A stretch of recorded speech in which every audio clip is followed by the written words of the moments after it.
next news. Breaking news from the White House. They were tested and they failed. Those are the exact words from President Donald Trump about our so-called NATO allies after 6 weeks of America standing alone against Iranian aggression. While our brave military dismantled Iran's nuclear and ballistic missile capabilities, where was NATO? Where was Europe? AWOL. Completely AWOL. And now the moment of reckoning has arrived. NATO Secretary General Mark Rutte just left the White House after a meeting that's sending shockwaves through European capitals. But here's what the mainstream media will not tell you. Trump isn't just talking anymore. He's about to make these freeloading allies pay for their betrayal. And this is why this matters to you. The American taxpayer has been footing the bill for Europe's defense for decades. Your tax dollars, trillions of them, have funded bases across Germany, Italy, and beyond, protecting nations that couldn't be bothered to lift a finger when America needed them. Think about that. We protect Japan from North Korea with 50,000 troops. South Korea, 45,000 American soldiers standing guard. And when we ask for help against Iranian missiles, crickets, absolute silence. It's not just about foreign policy, it's about respect. It's about whether America continues to be the world's piggy bank while getting nothing in return. Your sons and daughters serve on foreign soil protecting ungrateful nations. Your paychecks are taxed to fund their security while they lecture us about diplomacy. President Trump, he sees this clearly. He's always seen it. Now he's about to do what no president has had the courage to do. Make them feel the consequences of abandoning America in our hour of need. And speaking of being prepared when others fail to show up, I'm going to ask you something very important. If a major disruption happened tomorrow, and let's be honest, with the world unstable as it is right now, if you couldn't get to the store, how long would you really last with what's in your house? A few days, a week? If it's anything less than a month, you need to check out our friends at My Patriot Supply. They're America's #1 preparedness company with over 3 million satisfied customers who understand that self-reliance is the American way. Just like President Trump is teaching our allies they can't depend on American handouts forever, you shouldn't depend on systems that might fail you. And right now, when you go to preparewithgary.com, their best-selling 4-week emergency food supply comes with an additional week of food absolutely free. That's 5 weeks of security for your family. Don't be like NATO. Don't wait until it's too late. Now let's get back to what's really happening with America's message to the world. This is what makes this story even more explosive. NATO Secretary General Rutte, the guy who just left the White House, actually went on CNN and told Jake Tapper, of all people, that the world is safer because of President Trump's leadership. Let that sink in. The head of NATO on fake news CNN admitting Trump made the world safer. And remember when Obama said the exact same thing Trump's saying now about NATO countries not paying their fair share? The media called Obama diplomatic. They call Trump dangerous. The hypocrisy is staggering.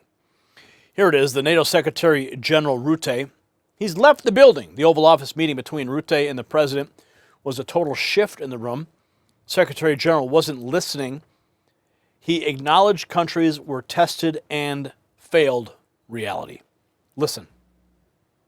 States was in full play over the last 6 weeks. And yes, it is true. Not all European nations lived up to those commitments, and I totally understand that he is disappointed about it. On a scale of 1 to 10, 1 being not worried at all, 10 being terrified, where do you leave Washington thinking President Trump, your opinion of President Trump wanting to leave NATO? Are you 1, I'm not worried at all, 10, I'm really worried Trump is going to pull out of NATO? Well, I'm not going to get into that, answering that question. I'm just trying to get an answer. No, I understand that. But what I felt today, this was a meeting between friends. Because we like each other. I really admire his leadership, and he knows what he did in The Hague last year at the NATO summit has been crucial. And NATO allies are with him when it comes to the aims of taking out, as I said, degrading the nuclear and the ballistic missile capacity of the Iranians. Yeah, but Oh my God. Dude, NATO's a freaking joke. An absolute joke. President Trump's called him a paper tiger for a reason. They got no freaking balls at all. All right? NATO would cease to exist if we walked away. His acknowledgement of failure leaves a stinging mark, but Trump's simply mirroring past sentiment. Let's take a look at what Obama's take was. Here's Obama on NATO in 2016. And finally, after many years, NATO has stopped the collective decline in defense spending. Over the past 2 years, most NATO members have halted cuts and begun investing more in defense. And this means defense spending across the alliance is now scheduled to increase.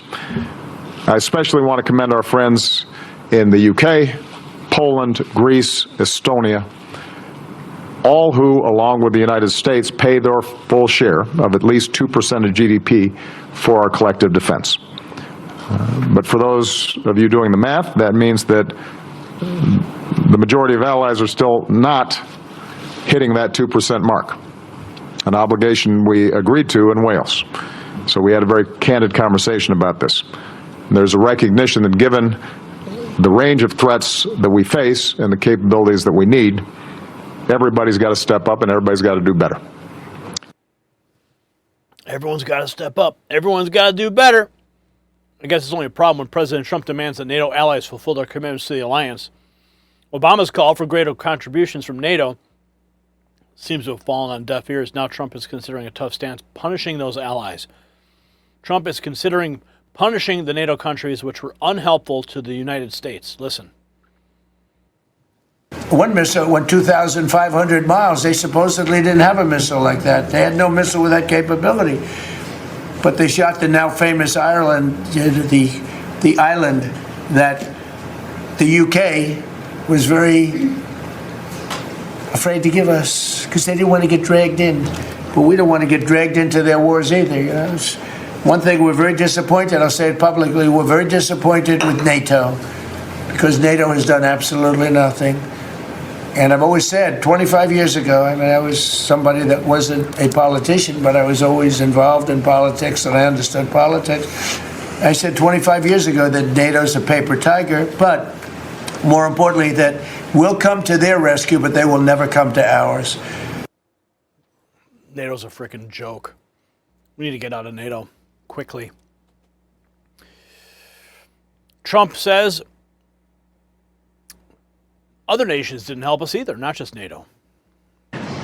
Think of it. And it's not just NATO. You know who else didn't help us? South Korea didn't help us. You know who else didn't help us? Australia didn't help us. You know who else didn't help us? Japan. We've got 50,000 soldiers in Japan to protect them from North Korea. We have 45,000 soldiers in South Korea to protect us from Kim Jong-un, who I get along with very well, as you know. Do you notice he said very nice things about me? He used to call Joe Biden a mentally retarded person, okay? So don't tell me about your stuff. Joe Biden, he said he's a mentally retarded person. He was so nasty to Joe Biden. It was terrible. But to me, he likes Trump. And do you notice how nice things are with North Korea? It's very nice. But we have... Trump's dissatisfaction isn't limited to NATO. Allied nations across the globe, including Australia and Japan, scrutinized for the lack of support. Meanwhile, NATO Secretary General praises Trump's undeniable leadership. NATO Secretary General stunned CNN, saying the world is safer because of Trump. The world safer today than it was before the war was started? Absolutely. Because, and this is thanks to President Trump's leadership, degrading these capabilities is really very important for your and my safety here in the U.S., in Europe, in the Middle East. Yeah. You better start thanking us a little harder, buddy. Wall Street Journal, Trump administration is considering a plan to punish members of NATO. This is the headline: Trump weighing punishing NATO countries over lack of Iran war support. The proposal would involve moving U.S. troops out of NATO member countries. Do it. Here's the press secretary. I have a direct quote from the President of the United States on NATO, and I will share it with all of you. They were tested, and they failed. And I would add, it's quite sad that NATO turned their backs on the American people over the course of the last 6 weeks, when it's the American people who have been funding their defense. As you know, President Trump will be meeting with Secretary Rutte in a couple of hours here at the White House, and I know he looks forward to having a very frank and candid conversation with him. Just back out. Just close up shop. Let Europe fend for themselves. This is the truth, though, that the establishment's terrified that you'll understand. President Trump has changed the game of international relations. For 70 years, America's been the sucker at the poker table, always paying, always protecting, never collecting. Trump said it 25 years ago, NATO's a paper tiger. They'll never come to our rescue. He was right. Wall Street Journal is now reporting that Trump is actively considering moving American troops out of countries that abandon us and into nations that stood with America. This is called leverage, and it's called strength. And this is what happens when you have a president who actually puts America first instead of begging for approval from Brussels and Berlin. You see, patriots, we're witnessing something historic. A president who finally is holding the world accountable for taking advantage of American generosity. The NATO Secretary General Rutte admitted that they failed. He admitted Trump's leadership made the world safer. Even our enemies know America's back under strong leadership. And notice how Kim Jong-un has been rather quiet? Yeah, he did launch a couple of ballistic missiles. He still wants to pretend he's got some muscle, but he still respects President Trump's strength. Now I want to hear from you. Should President Trump pull our troops out of countries that refuse to help America during the Iran operation? Drop a yes or no in the comments. And since you made it to the end of the video, text raw feed 844-840-4963. That's how you and I stay connected when the notifications from YouTube fail you and the algorithm buries us under corporate garbage. And if this video opened your eyes, smash the subscribe button, hit the notification bell so you never miss the truth that the mainstream media tries to bury. If you want to show your support for America First, check out the Next News merch shop. Right below this video, wear your patriotism proudly and share this video with every American who needs to know what's really happening. I'm Gary Franchi for the Next News Network. As always, stay informed and stay free. The system controls information. Information control is power. They don't want you to see this. The truth only survives together. They don't want this shared. Share this now.